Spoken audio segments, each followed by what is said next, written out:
కేంద్ర ప్రభుత్వ ఉద్యోగులకు పండగే పండగ. డిఏ పెంపుతో వచ్చిన ఇతర అలవెన్స్లు చూస్తే ఆశ్చర్యపోతారు. సో చూశారు కదా, వార్త ఏంటో చూద్దాం. సార్ మీరు వీడియోని లైక్ చేయండి. కేంద్ర కేబినెట్ మార్చి 7వ తేదీన డిఆర్ఎస్ అలవెన్స్ను 4% పెంచింది.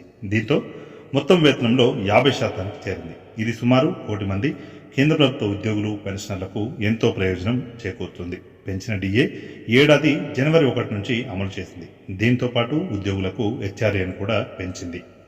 గ్రాట్యుటీ, చిల్లర ఎడ్యుకేషన్, హాస్టల్ సబ్సిడీ తదితర వాటిని 25%కి పెంచుతూ ఉత్తర్వులు విడుదలయ్యాయి. 7వ పే కమిషన్ నివేదిక ప్రకారం ప్రాథమిక జీతంలో డిఏ 50%కి చేరుకున్నప్పుడు పిల్లల విద్యాభత్యం, hostel subsidy, retirement gratuity, death గ్రాట్యుటీలతో పెరుగుదల ఆటోమేటిక్గా ఉంటుంది.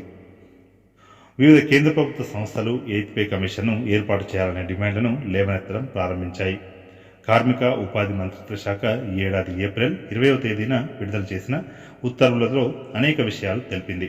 కేంద్ర ప్రభుత్వ ఉద్యోగులకు చెల్లించాల్సిన డిఆర్ఎస్ అలవెన్స్ను బేసిక్ పేలో 50%కి సవరించడం వల్ల రిటైర్మెంట్ గ్రాట్యుటీ, డెత్ గ్రాట్యుటీ గరిష్ట పరిమితి 25% నుంచి 25 లక్షలకు పెరిగింది. ప్రభుత్వ ఉద్యోగులకు, డిఏ పెన్షనర్లకు డిఆర్ ఇస్తారు. జనవరి, జూలై నుంచి అమల్లోకి వచ్చేలా సంవత్సరానికి 2 సార్లు డిఆర్ పెంచుతారు. ఆల్ ఇండియా సిపిఐ ఐడబ్ల్యూ 12 నెలల సగటు పెరుగుదల శాతం ఆధారంగా డిఆర్ పెంపును నిర్ణయిస్తారు.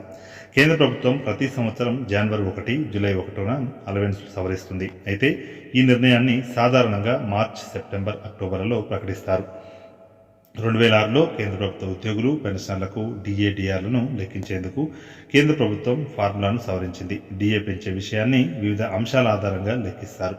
సాధారణంగా ద్రవ్యోల్బణంపై ఆధారపడి ఉంటుంది. సిపిఐ, ఐడబ్ల్యూ డేల ఆధారంగా కేంద్ర ప్రభుత్వ ఉద్యోగులకు డిఏను సవరిస్తారు. దేశంలోని సివిల్, మిలిటరీ ఉద్యోగులకు జీతాలను సమీక్షించడానికి 2014లో 7వ వేతన సంఘాన్ని ఏర్పాటు చేశారు. దాని ప్రకారం ప్రభుత్వంలో కనీస వేతనం నెలకు 18,000గా నిర్ణయించాలని సిఫార్సు చేశారు. అపెక్స్ ఉద్యోగులకు నెలవారీ గరిష్ట జీతం 2,25,000.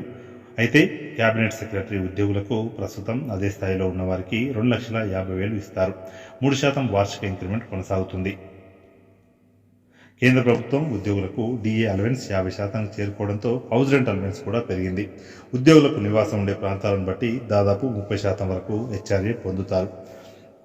ముఖ్యంగా ఇది 3 కేటగిరీలుగా ఉంటుంది. ఎక్స్ కేటగిరీ నగరాల్లో నివసించే ఉద్యోగులకు తమ బేసిక్ జీతంలో 24%, వై కేటగిరీ నగరాల్లో ఉద్యోగులకు 16%, జెడ్ కేటగిరీ నగరాల్లో వారికి 8% హెచ్ఆర్ఏ పొందుతారు.